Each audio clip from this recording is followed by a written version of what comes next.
Showtime. Dynamite download. Dynamite download, your home for all positive coverage on all elite wrestling. Promo, like the DMV. There. This is the Symphony Boys. The Symphony of Five. Download, you guys. Positive energy. You have a great. Your tribal fruit. Along, I come along in the. Well, actually, I did see that, and I was thinking. John Silver, welcome to the show, John. How you doing? More than a taste. We were More than a taste. cold spray. Tired of the cold spray. I went to that to do an interview with those guys. You know why? Because they spread positivity about AEW. Welcome to Dynamite Download. Woo! That's Cheers. right. Cheers, everybody. It is Look at that. Dynamite Download, baby. Dynamite download merch. That's right. It is Thursday night, 9 o'clock slot, the DD time, with Mindrunner and SPD. Crayfish is he's out of the inner circle at the moment, but maybe we'll get a heel run in. You never know. You never know with Crayfish.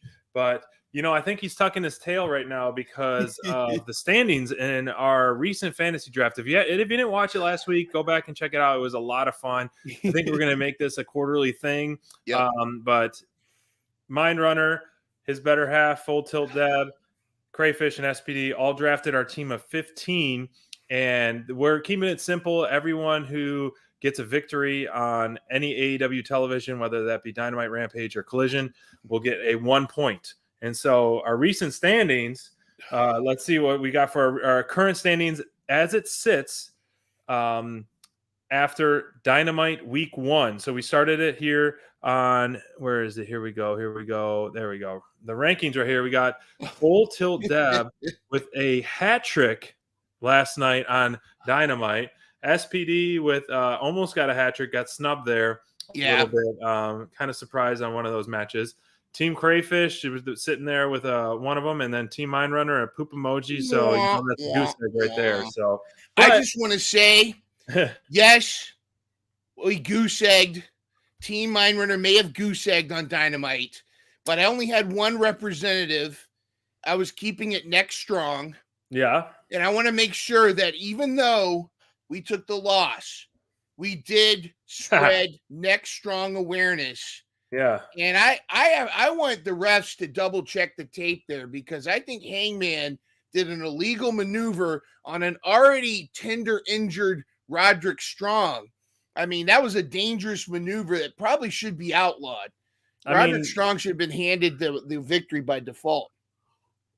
He's been doing a good job necking the halls all December long. So I honestly, I know Hangman being, former champ and, can't afford any kind of current, losses, in my opinion, right now with kind of the reintroduction of Hangman and where he's kind of jumping back into the main event scene. Yeah. But I was like, man, he could definitely Roderick, that heel group, and he's, 3-on-1, they could steal a victory somehow. So I was a little nervous at first about that. So, but the standings as they see fit, we got a busy Rampage coming up tomorrow night, obviously a busy Collision. So there's a lot. This draft and this fantasy league is a marathon. It's not a sprint. Yes. You're looking at Deb's roster and your roster and everyone's roster. Not everyone's going to be featured, and we're thinking big picture. So real quick, let's throw up. While we're on the topic, we'll go on Mindrunners first. Like your roster right here. So your first overall pick was Orange Cassidy last week. And a couple of us, including myself, were thinking big picture, like hopes, because we're playing all the way up into Revolution up in March. So, we haven't seen the full Bullet Club, which you got the Guns recently, but, they're not gonna be gone long. And so as they stay focused. So who do you think, as you've had time to digest, is going to be your standout performer on this roster? Look, and see, that's the thing, is Dynamite was just Dynamite. That's just one episode. We've got Collision, and we've got Collision, and we've got Rampage tomorrow night. Now, granted, I'll admit the Queen, she came out with the hat trick last night, and she definitely knew how to pick them. But Orange Cassidy is teaming up with the Von Erichs to take on Daddy Magic Cool Hand and Hager. I think Orange Cassidy a lot of my guys haven't been up to bat yet, and I think a lot of my folks are going to knock it out of the park. Red Velvet's taking on Anna Jay on Rampage. We've got I think Rampage is going to bring me some money. And then you're only 0 for 1. So yeah, you're still, you only had one up to bat. And since we're talking about it myself, I've had 2 for 3. Brody King was my one loss, which was kind of surprising, and it was, but it wasn't. Andrade, give the props to him because his push, clearly he's getting a push, and it's fun to see. Hangman with the victory, Moxley with a shocking victory, which we'll talk about later. Rampage, you're seeing the Powerhouse Hobbs is going to be on there, Penta's going to be on there.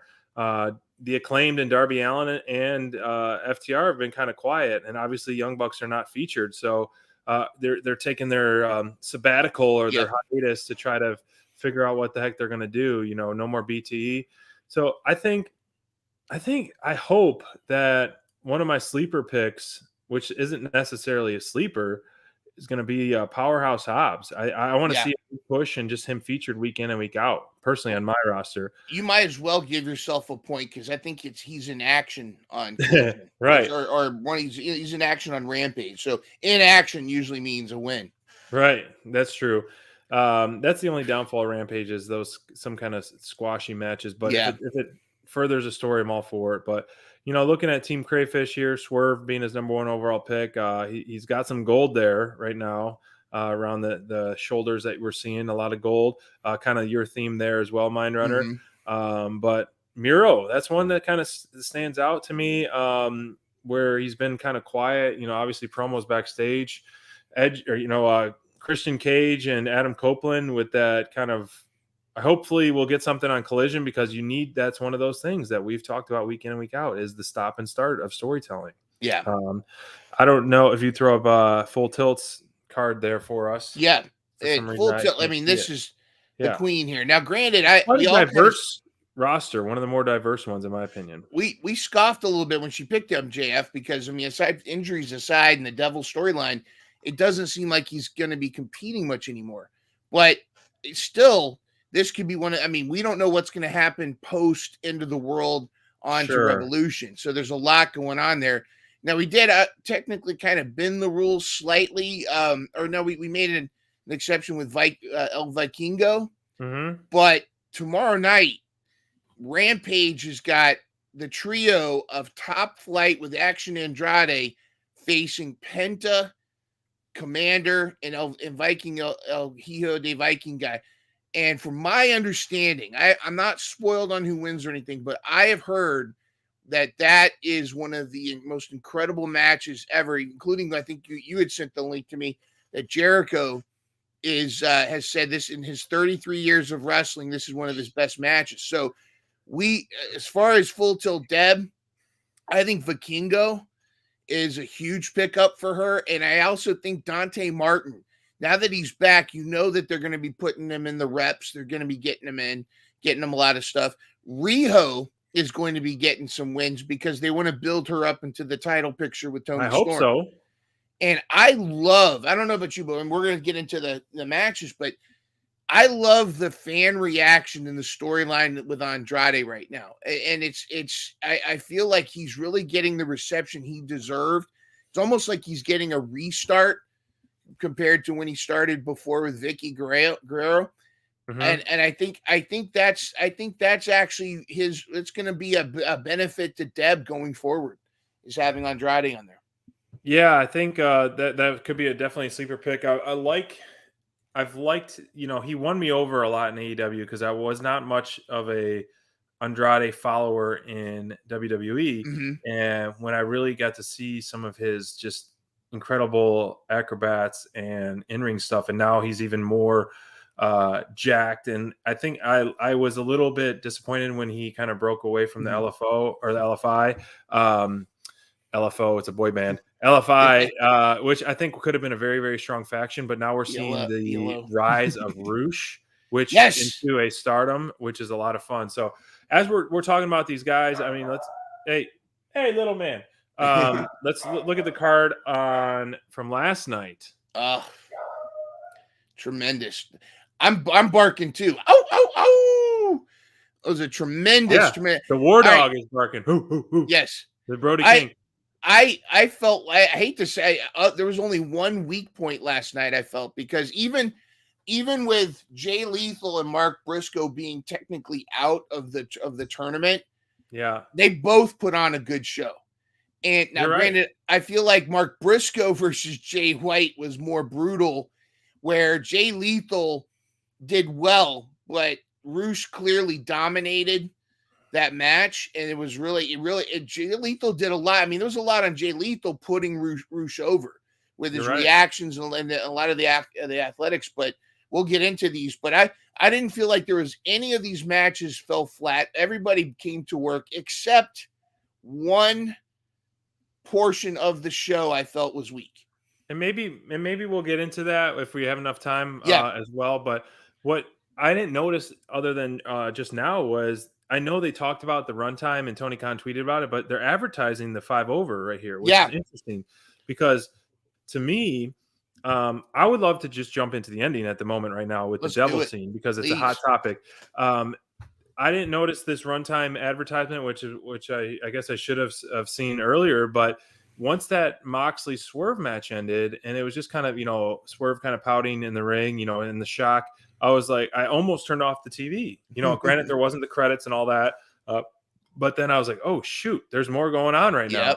And let me see if I could find a double. Well, SPD, while you're looking for it, I just want to let you know that there is a price you pay when you do not support Next Strong.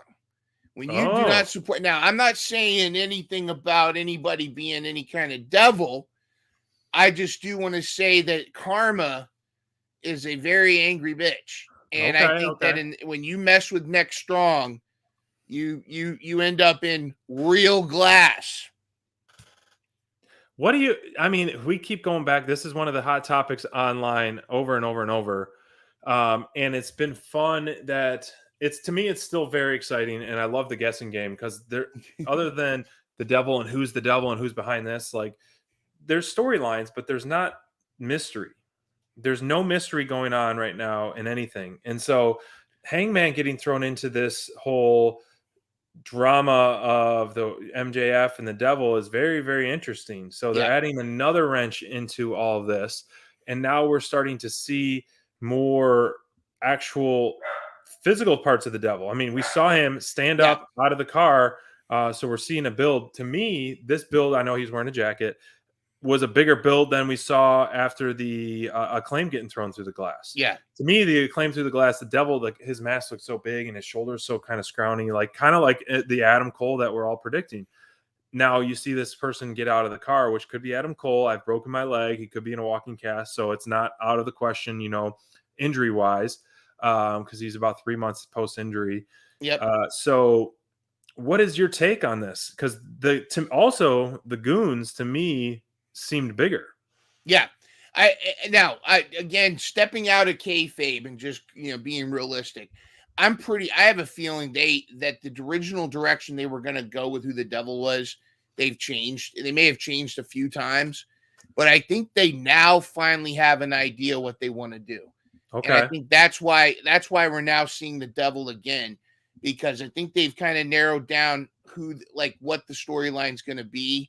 I think what we saw last night, those are the goons. Those are going to be the goons that we end up seeing. This isn't going to be one of those Dark Order,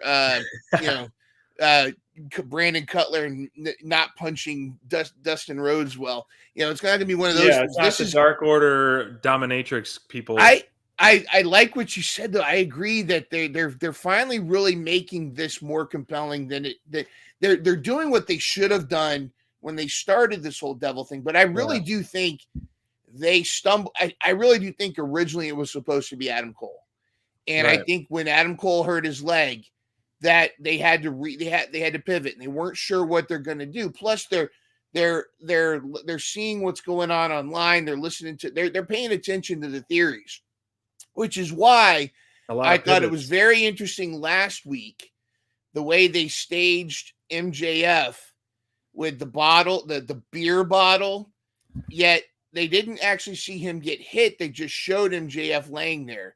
All that whole thing. We'll get to the Samoa Joe thing in a second. But then this week, they're playing into maybe it's Jack Perry. This was on purpose to really spin everybody up to get them talking about who the devil is. I don't think it's Jack Perry. I really don't, and I don't see any benefit of it being him at all. I don't either. Yeah. I just think they're trying to get people talking. Yeah. I mean, there's different things seen online. Obviously, it's fun to hear perspectives that you don't necessarily hear about. I don't think it's Wardlow because, as I mentioned in our little group, our Dynamite download text, like Wardlow is a lone wolf, and he's doing these awesome promos and awesome kind of self-healing and driven. He doesn't need an army. He's a one-man army. He doesn't need goons. Someone like Adam Cole would need goons. Someone like Jack Perry would need goons. But honestly, you could just reintroduce Jack Perry. It wasn't broken, so why change it? Bring him back to save Luchasaurus somehow. I don't know. I mean, would you revisit that? Would it be fine? I mean, I don't think we're at a point where Jack Perry's at a main event guy yet. I'm not ruling him out, but I don't think even if he comes back heel as the devil, MJF's going to overcome the devil, in my opinion. So, who do you think it is? Like 4 guys, a couple of them seem pretty big. I know Mike Bennett is a pretty jack guy, but there was someone that just seemed much bigger than him. Well, it's obvious. I mean, I don't know why we're even debating. It's Marco Stunt. Yeah, Marco's he got on the back, juice. and that's Albert, and that's just Incredible, X-Pac. No, you're right, because here's the thing. This is the truth of the matter. And granted, AEW's had some great moments and had some farts. And this was, and I think if Jack Perry's revealed as the devil, there's going to be back. Like the fans are going to reject it. It's not going to be, I think I read recently that Jack Perry registered the trademark Boy and His Dinosaur and Jurassic Express. So there is a possibility he's coming back. I do not think it's Jack Perry. I think they're still going with Adam Cole. I think they're still going with Adam Cole. One of the guys did look kind of like Kyle O'Reilly, one of the thugs. So it's possible. This is what I like about the IWC is like the dissecting. So when I don't really understand, when I'm like, I don't really have a good guess, I go through the IWC and I'm like, oh, someone's comparing the boots that Wardlow wore. Someone's comparing the way Kyle O'Reilly stands outside the ring, like the mannerisms and stuff. Roderick Strong's underpants was showing in the one where the guy's underpants. Yeah. Oh, that's the same color as Roderick Strong's. It was a different print and all that. Yeah. There's 2 guys wearing those same red trunks. So I think, that was a pre-recorded segment for one. So they would have caught that, unless they're purposely giving these hints to make people just go wild, because it's generating a lot of buzz online, which is cool. I think they are. A lot of fun. I think they are. Adam Cole is the safest bet, and I think the best payoff at the moment that I could come up with. I don't know who would you make the devil that would give us to have the safest bet. Obviously, CM Punk is out of the question now, but what would the safest bet and the one that you think that would not make AEW? If I was in Vegas giving odds, Adam Cole is 2-1 odds. I mean, Adam Cole's the most likely pick. Yeah, Jungle Boy's probably 6-1. I mean, just because. I think that's something in the realm of possibility, but I think it would be a wah-wah. I do like the Britt Baker theory too. That was kind of interesting. I feel like a couple things. One, I think that it's got to be somebody we've already seen that's coming back. I think that it's to introduce a new wrestler, unless it's somebody very, very well known. Like it would be difficult to introduce somebody. I don't see any free agents out there. I don't, like some people mentioned Dolph Ziggler. I don't see Dolph Ziggler even fitting in this storyline. His character, I don't see any of that going on. I agree. I feel like now that a betting man, I'm going with Adam Cole. But if I had to pick somebody besides Adam Cole to be the devil, I'm thinking it's actually MJF himself. Wow. And I'm thinking that what all of this has been is just MJF's way, because you've never seen the devil and MJF together in the same spot. Right. There's always been the video. There's all this other stuff. I wonder if this is 4D chess playing with MJF. I would give MJF being the devil better odds than Jack Perry, but I'm not ruling Jack Perry out. I think that it's but again, if I'm putting my chips anywhere, I'm putting it on Adam Cole. All right. Yeah. I mean, I hope we find out by World's End. I mean, we're 16 days away from that at this point.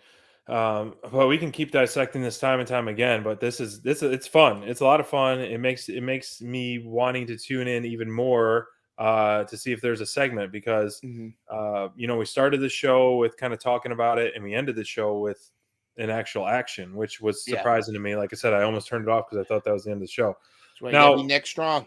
I know. Speaking of all these matches, what match do you want to start off, kick things off? We had a busy Dynamite as we're going to Moxley swerve. Good God, that was awesome. House? Swerve's house. Wait, whose house? Because I swerve when I drive. Event. I swerve when I drive. I saw a sign in there. I'm here to dance with Prince Nana. Yes. I mean, that's one of those things, like I might have mentioned it before. It's like the accolades when you go to the show. It's like you check the box. Sing Judas. Yes. Dance with Nana. See Moxley bleed. Yep. It's like scissor. You got to hit them all. Got a scissor. Yep. Yeah, you got a scissor. So it's like you hit all these things on it as well. So Swerve Strickland versus Jon Moxley, kind of a surprising ending. I mean, this had a pay-per-view main event feel with relatively minimal build, but superstars in AEW and a superstar that not in the making that is here with Swerve Strickland main eventing this Dynamite. And man, was the crowd hot for Swerve as well as Moxley, but the momentum is all on whose house? Swerve's house, man. This guy is the top of his game. This guy is the main eventer, and to me, and hopefully everyone else, I think they're behind it. This is the next world champion. Yeah. I would love to see it. I would love to see it. I don't know what they're going to do with MJF. They might do something with him, but this is Swerve Strickland will have the strap in 2024 at some point. I slept on it last night. Deb and I both looked at each other when Mox got the 1, 2, 3, but it was like, in hindsight, and this is what I like about the Continental Classic is Moxley got the points, got the victory, but Swerve is still in the lead. And something I didn't know until last night, the way that they're going to do the finals is the top 2 in each league are going to face off. I think at like right before winners coming. That last Dynamite before, and then the winner from each league from there is going to face off. So there's still a possibility Swerve's going to win. And I don't know if you caught online the post-match interview with Moxley, his promo where he's talking about, I thought I taught you a lesson, blah, blah, blah. I mean, he did put Swerve over. I think this is what needed to happen because we still want the chase. We're like, we feel ripped off. But I encourage anybody that's a wrestling fan, whether you're WWE, AEW, whatever you are, if you like pro wrestling, you got to watch this match. The first 5 minutes before they touch, the way the crowd was just behind, like they were already like this. I was salivating for AEW. Exactly. This is awesome. This is how you build superstars. This is how you build a match. And because it to me, not completely, but I got the same feeling I did when I watched the Royal Rumble 1990 when Hulk Hogan and the Ultimate Warrior first looked at each other face to face. And it was that same kind of hit. This is going to be good before it even starts. And it delivered completely. Nobody looked like they dominated. There was a good back and forth that really worked really well. there were one or two spots I was actually really afraid someone really got hurt. Oof. And That I always feel happens like in Mox matches. and the ending, I feel like still protected Swerve from the standpoint of he's still kind of the junior to Moxley, but now the chase is still there. And it's going to make, when he finally does get that victory, it's going to make it so sweet. Well, Moxley is and has been the MVP, and as Cray has used this in the women's division verbiage, the gatekeeper, essentially. Yeah. If you can get past Mox, Orange Cassidy aside, you can pretty much get your way to the top. So this was one of those big match feels that I wanted more of. The last time I kind of felt this vibe from the crowd was Danielson Omega, where they literally had the crowd. When you have a crowd that is chanting, "This is awesome," before you even throw one punch or anything, I mean, to me, you made it. I mean, like, you've done everything to prepare for this match in terms of the build and in just your own reputation as in-ring general and everything. That's a special thing. So for Swerve and Moxley to have that last night on Dynamite was really, really awesome to see, and well-deserved 100%. You know, unpopular opinion, obviously we love Swerve here and think very highly of him, but I'll stand by and keep to my take where I don't want Swerve to win this tournament. Yeah. Because this will take him, obviously he will be very deserving and great champion, but I want him focused on the main. I want him focused on the BBB. Yeah, you're right. I almost feel like, I would like, here's what I'd like to see. I'd like to see it be Swerve versus Moxley in the finals, and in the gold finals. Danielson and Andrade, or is Andrade blue? I think he's blue. Andrade's blue with Danielson because they fought. Danielson, Andrade in their finals. And then I think I want to see Danielson versus Swerve. I want it to be Swerve upsets Moxley in the finals, and then it be Swerve versus Danielson. Let Danielson win the Continental Breakfast title, and then allow Swerve. He'll lose that, but now he's hungry. He knows what he can do. He's conquered Moxley, and he's got the blood stain of approval. Now he sets his sights on MJF, and by that time, MJF and the devil foolishness should be done with. And I think that's what needs to happen. That's the story, I think, that's really going to strap a rocket to Swerve, and we're going to see him champion next year.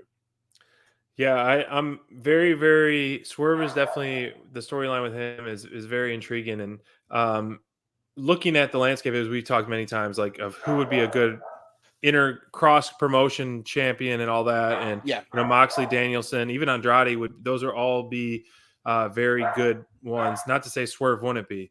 Yeah. Hold on. Let me get a quick refill. Yeah, absolutely. We'll do a refill here real quick. And I got to rant anywhere. Stay right here. I do have a rant to go on here for just a second. What next segment that I want to talk about? Okay. Is hold on, let me find that graphic.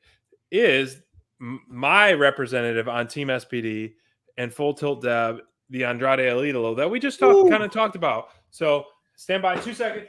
Hold on. I'll talk about it here real quick. I thought this was another tremendous match. And again, the victory did not make the loser look bad. This was another one of those matches where I felt like both competitors looked stellar. I thought it was. I love hearing the chant, the crowd getting behind Andrade. I love hearing, but also the crowd was, again, this was another one of those matches where the crowd was behind both wrestlers. There was also the woo woo woo chants, and they've done such a great job of making Brody King not just some thug, but a legitimate threat. Ever since he choked out Darby Allin, and he won that role, they've made him a legit threat. But Andrade needed this win because it legitimizes CJ Perry as his manager. It really, and and the crowd was really behind Andrade. Yeah. But again, we wouldn't have been mad if Brody King won. But I want this both is- guys to win. Yeah. And both draw. Do you think though that I don't think do you feel like Brody King lost any mojo by losing to Andrade or do you feel like he still is that threat? So to me, what I kind of have accepted with this Mhm. tournament is a loss by anybody is not hurt, because this is the tournament style and you're getting the creme of the crop. Yes, no one ever wants to lose, but I think that losing in this tournament is not necessarily like losing on a Dynamite or a Collision one-on-one randomly put out. So the announced team and AEW does a great job of hyping up those who've lost. Oh, they still got 9 points. They're still at the top of their list. Other than obviously the two that on both sides that haven't won a match yet. But still they've been featured a lot and all that, such as the Briscoe and Lethal and Garcia. So I don't think this hurts them.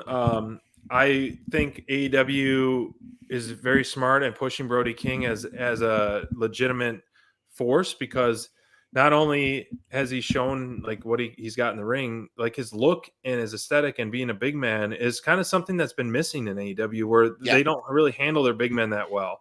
And so Brody King has been fun to root for. Exactly. I hate to say it because I feel like one of the mismanaged big guys that we talk about is Lance Archer, because and if Lance Archer was in this tournament, I'd be afraid that he's not going to win because because of the way that if you look at how he's booked in New Japan versus AEW, it's like I feel like New Japan's booking him the way they should. Of course, I'm interested when he comes back. I'm really excited about him joining the Righteous, but Brody King, you hit the nail on the head. They've really set him up to be a legit threat. They've really handled him well as a legitimate big guy who can really take some things down. And I feel like, I have to admit, one of the things I got wrong this year was the Continental Classic. I thought another tournament. When I first heard it was just a tournament, I'm like, come on, Tony, what are you doing?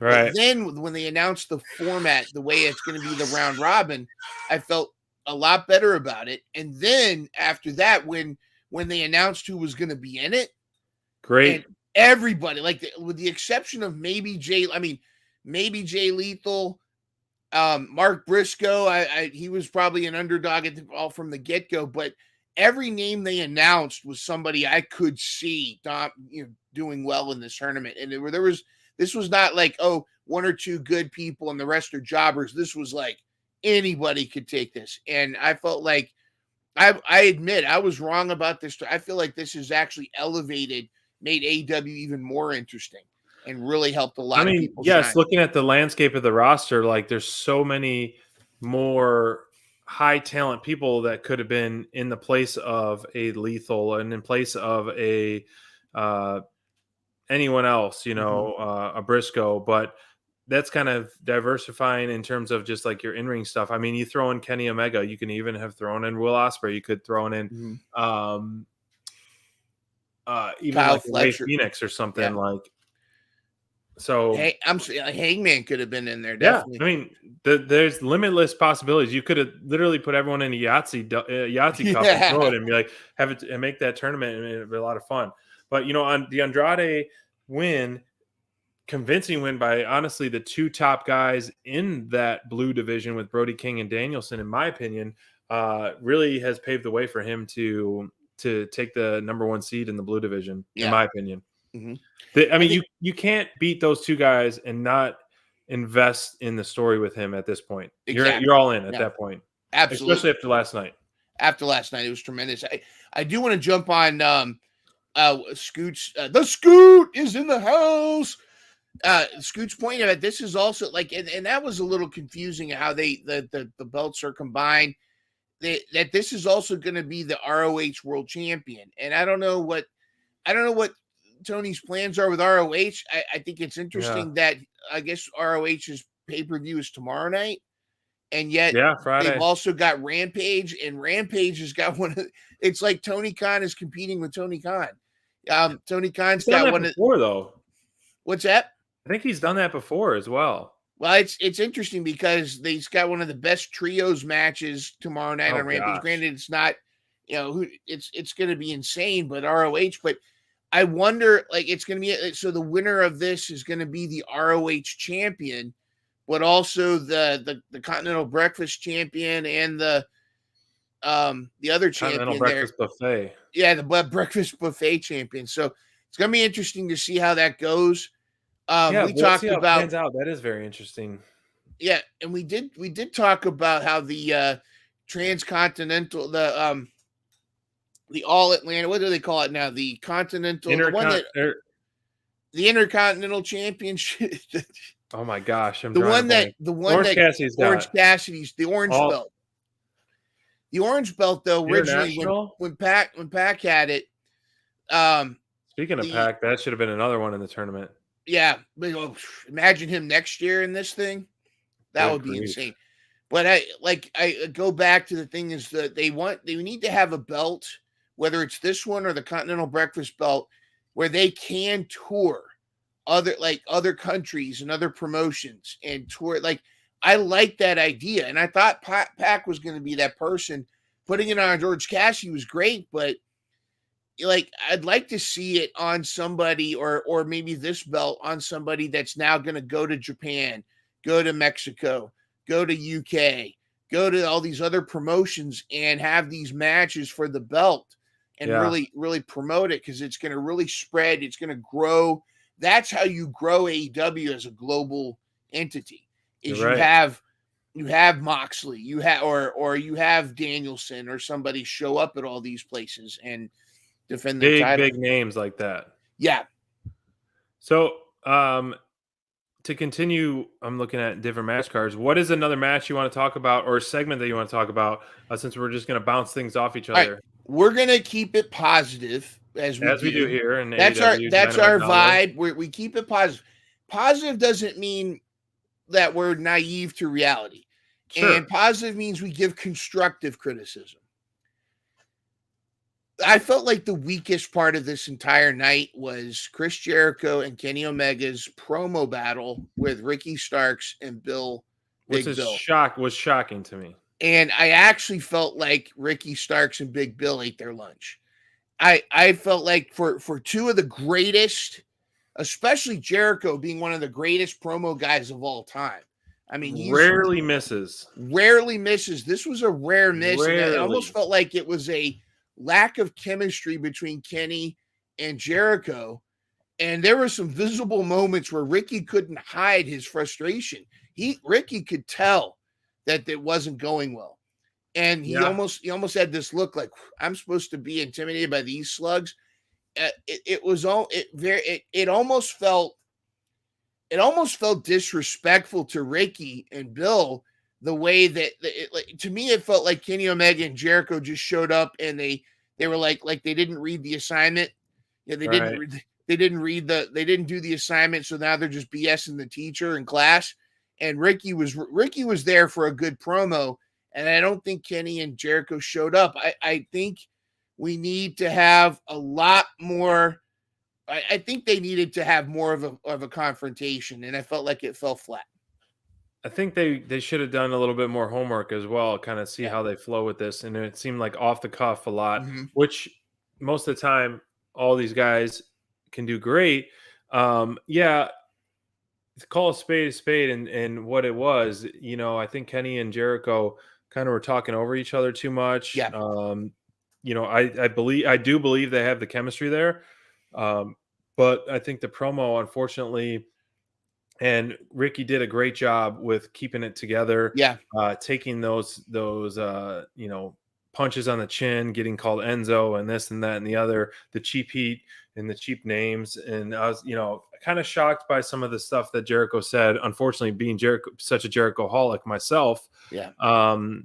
that being said, I hopefully that we can forget about this promo and just be excited for the match moving forward. That we got 2 matches set for World's End, and I think those are 2 marquee matches. I mean, you have the tag titles on the line, and then the world title on the line. Yeah, you're right. I mean, Jericho and Kenny have plenty of chips to cash in.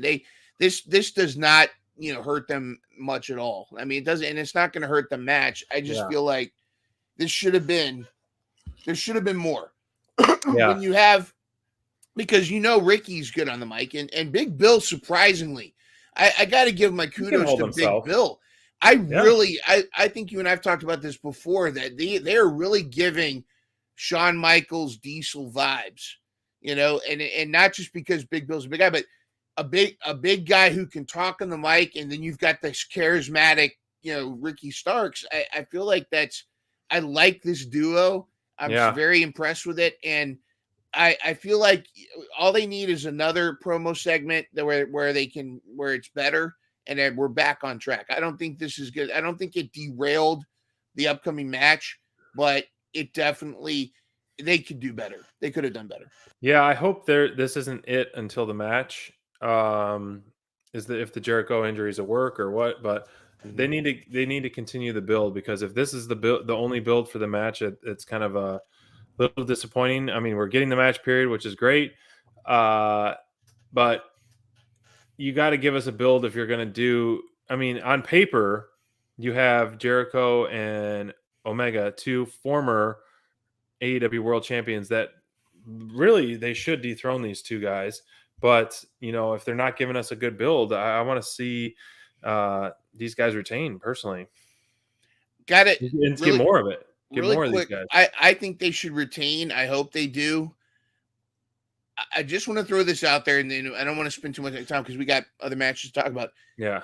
It does. There's something's going on in the backstage at AEW. Something's not right.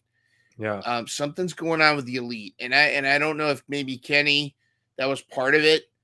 Something isn't sitting well. And I hope it resolves. I really hope things change. It's a change for the better, but there's definitely, I can feel some tension. You can see it a little bit, and the fact that we don't have the Bucks around, and being the Elite's gone, and it's the Dark Order taking over. There's something going on backstage that's interesting. I hope it resolves. But again, the AEW is still by far fantastic in entertainment. And that was the only blemish of an otherwise spectacular episode. Yeah, and what the match that I want to talk about next is Roosh versus Jay Lethal.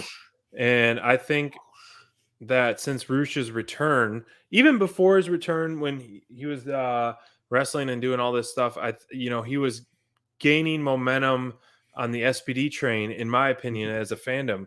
And now, since his return, LFI or not, with those vignettes and all that stuff, I really enjoy his work ethic, and I like the way that how hard hitting he is. I love a good wrestler who is definitely there for a good fight, such as Dax, such as Moxley, such as Roosh, so Lance Archer. These people literally are beating the crap out of each other, and Roosh is one of those. Mm-hmm. And it's nice to see this side of Roosh, the babyface side. Haha, yeah, that's why I like him so much. The babyface side of Roosh, very, like I said earlier in the show, when he came to AEW, I was like, okay, impressed.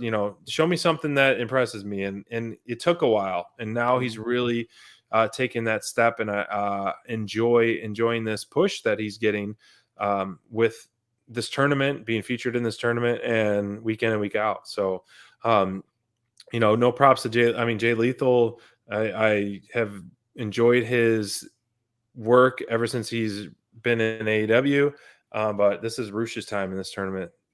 Absolutely, and I do want to do props to Jay Lethal too, because and the commentators are really doing their best to put it over that the people that are mathematically eliminated from the tournament, they still some of the argument is they still want to do a good showing so they can be back in it next time. Some of them are saying the opportunity to be a big spoiler, but the big thing that I was thinking was about Roosh is, I was thinking, well, isn't Roosh going to rejoin with Andrade? Isn't he going to be back with Andrade? And then but now it's like, I think I don't want them to get back together. I love the fact that Roosh is the natural leader for the LFI, and I love the Andrade with CJ Perry. I like that separation. Roosh has been tremendous. Again, he's another one that was getting the pop. He's getting the cheers and such. You're right. I do hope they do. I can't believe I'm going to say this, but I hope we see more Jay Lethal with Jeff Jarrett. Like the guy that when Jeff Jarrett signed with AEW, I rolled my eyes, but I actually missed the dude. I want to see some more of his shenanigans. But anyways, I thought this was tremendous. I thought Roosh looked fantastic. Jay Lethal did a great job making him look good. And so I think this was another great match. And I felt like it really made Roosh look good. We got a comment in the chat that they'll just let anybody in the chat, won't they? Yeah, it looks like it. I mean, Crayfish has brought it to our attention, which obviously we are very on this. We talked about it earlier. I don't have the screen, so I'm going to just pull it up on Twitter. But the Wardlow promo, as I've mentioned time and time again, Wardlow maximizing his minutes, maximizing his seconds on screen or in the ring at any given time, man. This guy has been on fire the last few months, and it's just been a blast. Us here at Dynamite Download being such huge fans of Wardlow, seeing this side of him has been really, really fun and really, really encouraging. And it's been to see him pissed off, to see him focused. And every week or every time we get these vignettes and these promos from him, they're different, they're fresh, they're scary in a sense of like, wow, I don't want to be MJF ever, especially with Wardlow, with the War Dog in my sight with my laser vision on that. So props to the promo. Very, very smartly delivered, and everything he's been executing with his promos and his in-ring stuff has been very impressive, and showing me that the momentum is back on Wardlow's side. He is becoming, he can be the top dog. I think this is the best version of Wardlow we've had. I mean, and I say that that was a gradual feeling, but last night's promo too. Number one, it rules him out completely that he's involved with the devil bull crap, because he doesn't need a mask. He goes right to MJF and puts his hand around his neck and say, "I'm here, MFer." He's no beating around the bush with Wardlow. He doesn't. It almost is beneath him. It's interesting too, because that I used to call him Boardlow when it was back and forth with Hobbs with the TNT title. He felt once he almost looked like a directions, like they had this power, this great guy, this great super hero looking guy, and they didn't know what to do with him. But now this whole like he's laser focused after MJF. I'm gonna ruin you, blah. And he's having those squash matches, sort of, but it's a different feel. It's not like it's, the symphony and blah. He's like he's hurting fools. And I love the fact that he had that match with Willie Mack, and he actually let Willie Mack get some good offense, but he made Willie Mack pay for it. What's that? Which is okay. I'm happy. I'm all for a little bit of a give and take. Yeah. I feel like this is the best Wardlow we've seen, in my opinion. I'm going to say this. AEW sucks at debuts, but AEW's great at repackaging. Okay. I mean, I think AEW does a great job with, crap, let's try this, and then boom. Like, it's like when they strike, they strike. They might whiff a few times at first, but like I feel like with Wardlow, they've got something really cooking here with him, and I'm excited. Yes. Give us more. And it's a clogged. It's pretty clogged at the top right now. I mean, you have, which is fun because you want all these, and MJF. I don't know if it was an old post or not, but he has his list of people he needs to check off. I think it was Claudio, Wardlow, and someone else on that list. maybe Eddie Kingston or Eddie, someone on that list. I don't know if you saw that tweet or post about him. He had like a little, school Sharpie shooter with it, crossed crossing out. people off. So Wardho he called. Yeah. So you got Samoa Joe. You have obviously Hangman now kind of getting thrown in there. Wardlow, the Devil.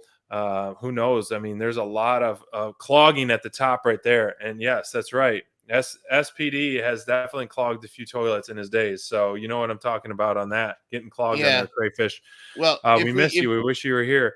We wish you were here, but he did kind of miss this, though. I just want to make sure he saw this. Oh, yeah. The bottom granted, of the barrel. I have no room to talk, but just want to make sure he saw the rankings there. The bottom of the barrel right there. You too. The two, is it ironic? No, so not two to get heels? off the rails a little bit. Full Tilt Deb, is she more baby face or heel? Oh no, she's team heel. She's more. See, I'm a Moxley. I'm outnumbered 3-1. I'm a Moxley though. I'm either way. I'm bi-curious. I can play for both teams. Now I don't mean it that way. I know you do me. I'll be honest with you. If I had to pick a side, I probably am more team babyface than heel because I like a good underdog. But like I like an anti-hero. I like to root for the good guys. But I mean, Stone Cold is one of my favorite of all time. What's that? Stone Cold was one of my favorites of all time. Yeah. So I guess arguably I'm probably team babyface if I had to pick a side. And to make it fair, I guess here I am.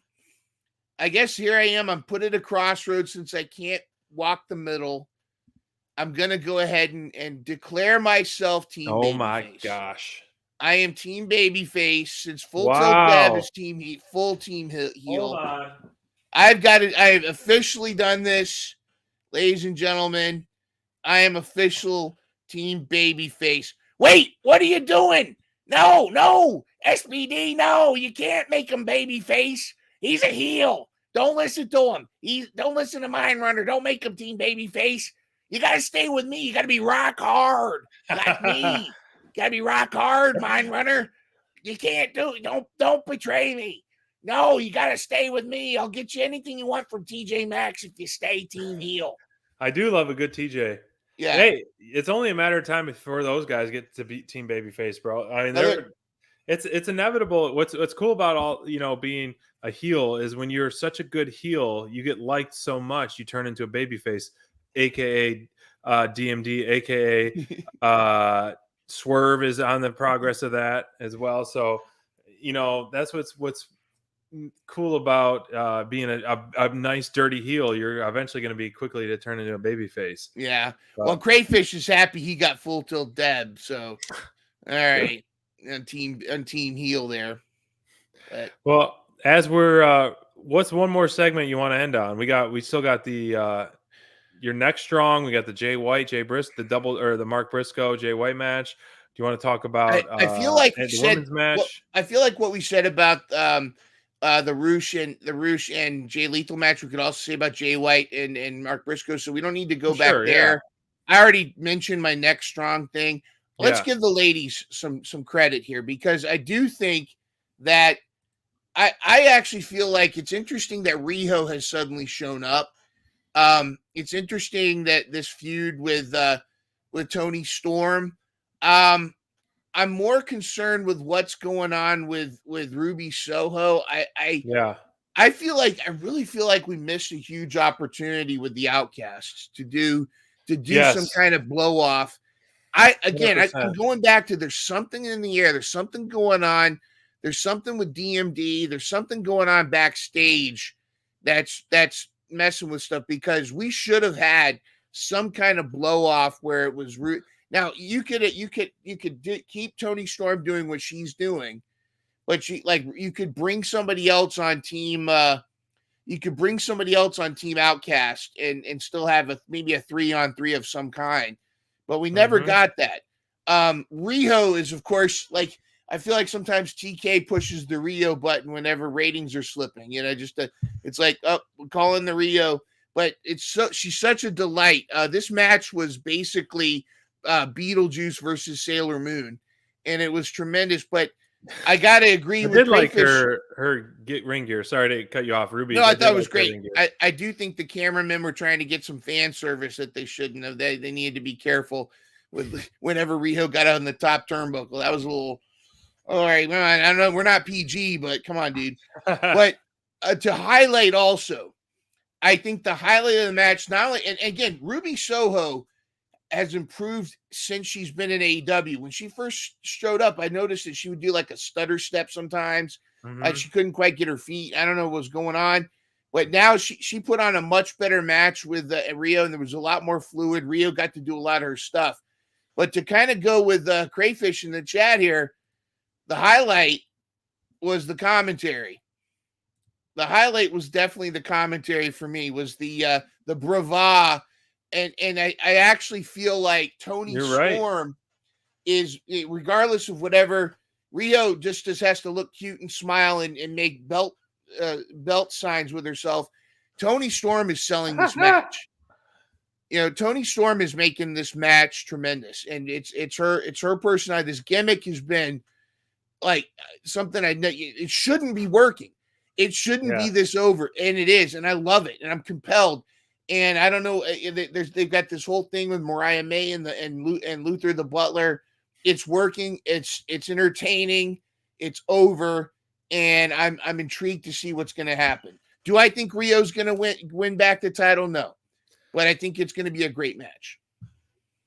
I hope. I mean, not to jump over, the topic at hand. I hope that the next feud that Tony gets is possibly a heel Thunder. Ooh, heel Thunder. You revisit that. That's one of those you can revisit because that's where Tony was the first interim champ and all that. So, for those AEW diehards, that's where you can kind of have that kind of almost full circle essence there. And it would be cool to have her dethrone that. But that aside, unfortunately, to me, my favorite side of Ruby in AEW has been this outcast gimmick. Mm-hmm. And lately she's been turning into a jobber. Yeah. And this whole I hate to use that so loosely against certain people.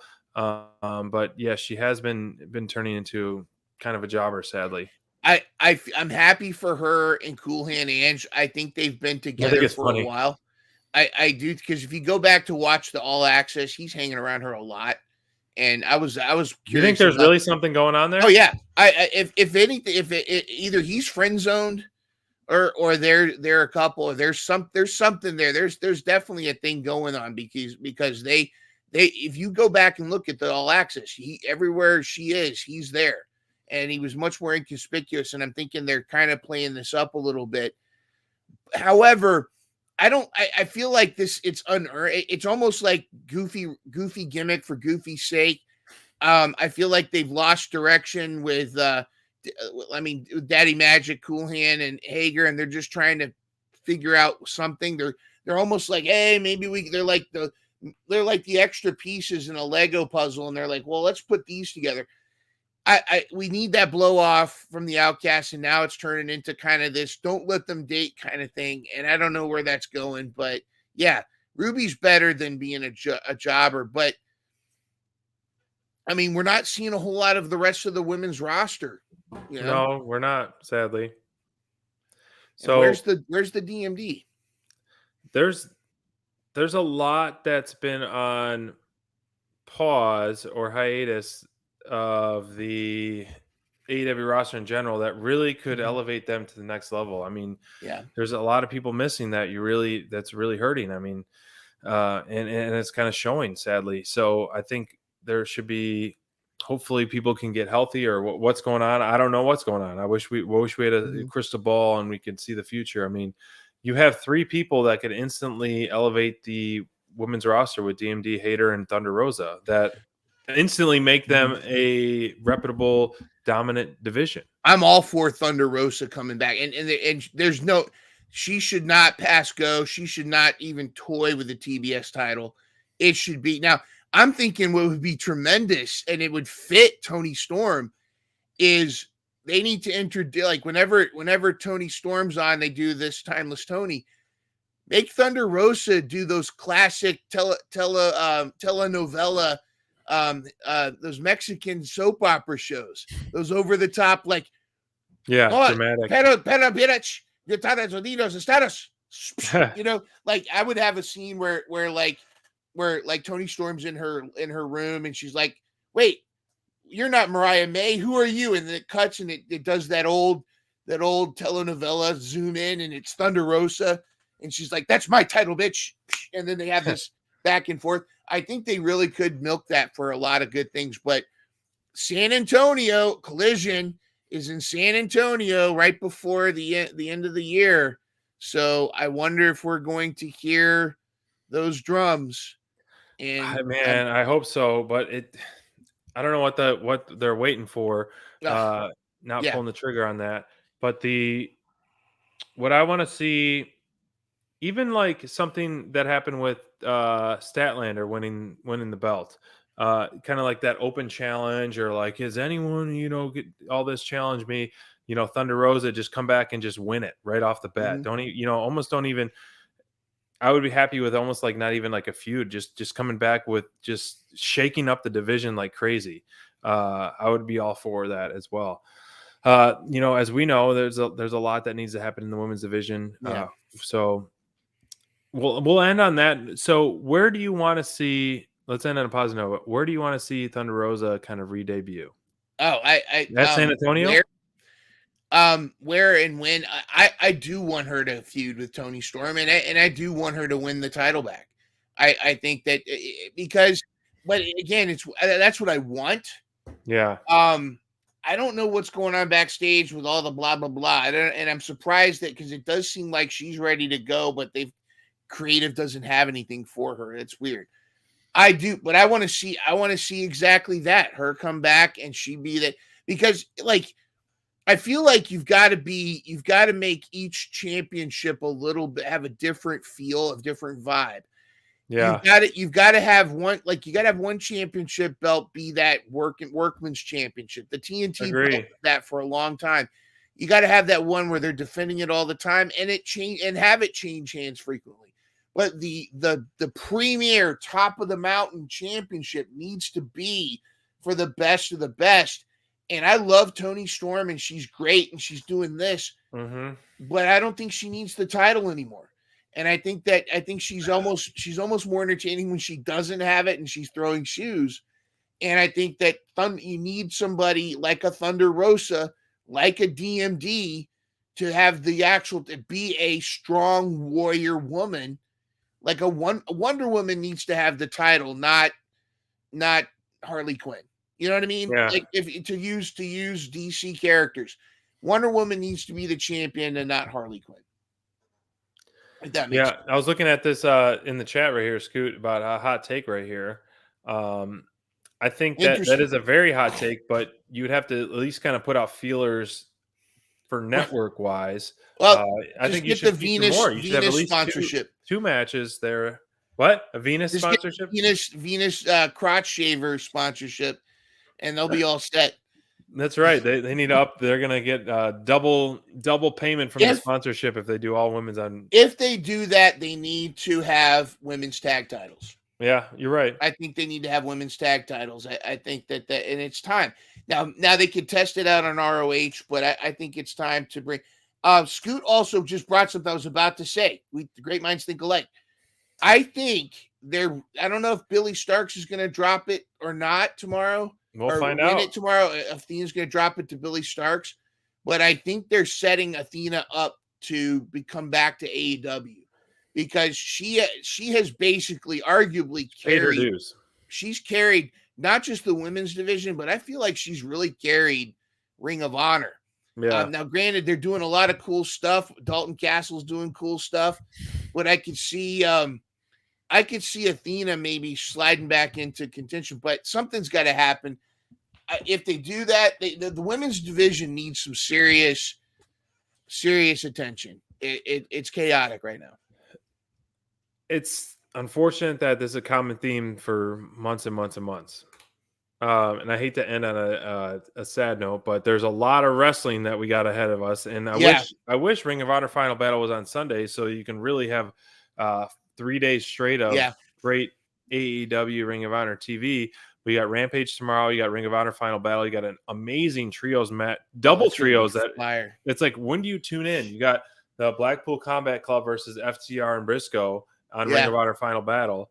And then you have obviously all the rumors that we're seeing online of the trios match on Rampage. So it's like, geez, you're split. You're not doing yourself any favors on both sides of that. Obviously in Collision, the tournament continues on a live Collision this week.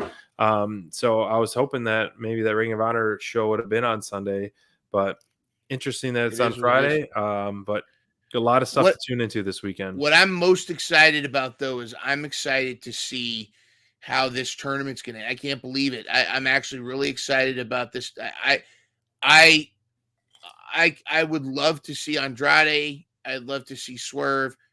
Bryan Danielson, Mox would be fine. Brody King, all these, and we didn't even talk about Daniel Garcia and the transformation. He's kind of turning back into he's having that crisis of am I the dancer or am I a wrestler? But there's so much going on. Or with am I human? Or am I a dancer? Exactly. Are you human? Or are you dancer? Exactly. So I am looking for. I say this all the time though. Think if you all the things that we nitpick about AEW and what we feel like could be better. Imagine if AEW never existed. Imagine if we didn't have AEW, how crappy things would be. I mean, WWE has had to step up their game because of AEW. Yeah. And it's elevated. Even the indies are much more recognizable now because of AEW, and there's an alternative for people.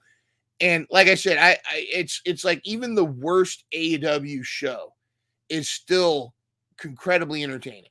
Yeah, so I've yet to have a show where it's overall bad. So the product to me has not lacked that overall. I mean, yes, okay, storylines, story building could be better, and everything could be better. Nothing's ever perfect. You know, you don't want everything to be perfect, because then it's like, now what?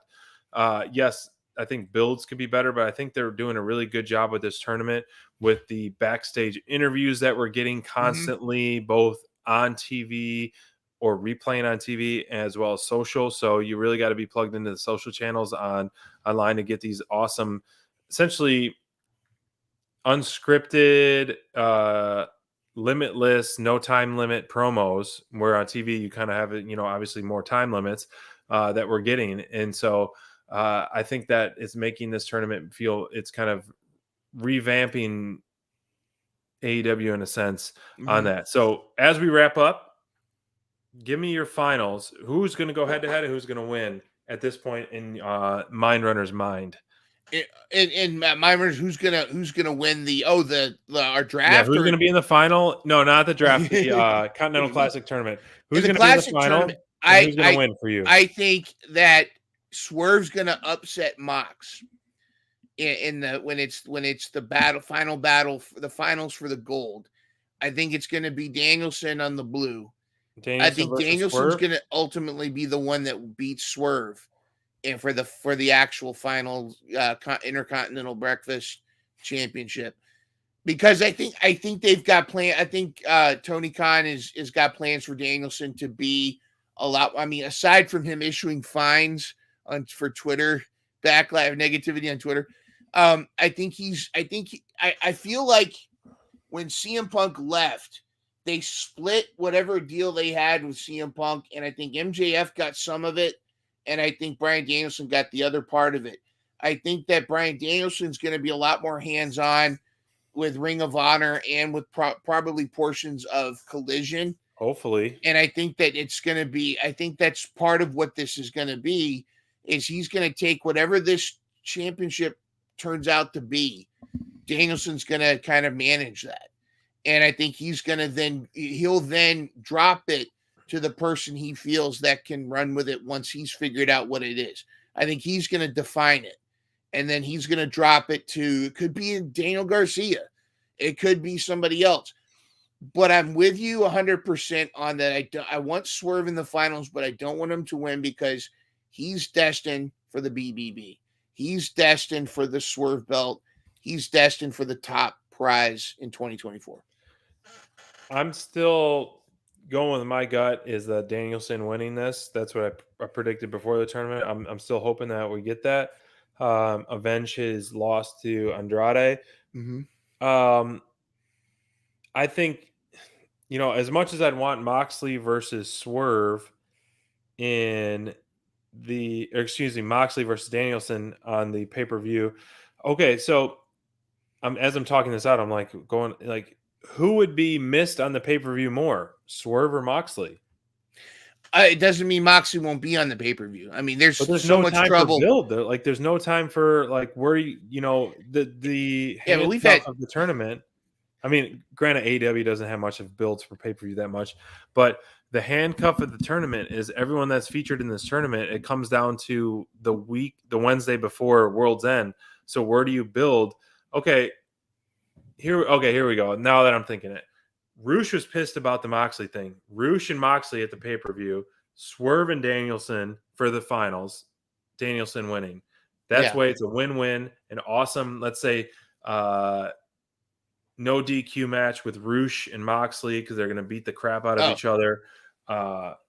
Or even like an LFI versus BF or BCC could do that as well. So that could be a nice fun feud as well. So, and then you have to have Swerve because he's the hottest thing in everything right now in AEW. So you have to have Swerve and Danielson, which could be honestly the match of the night as well, which would make Swerve having back-to-back matches of the night, matches of the night in back-to-back pay-per-views, which would be awesome.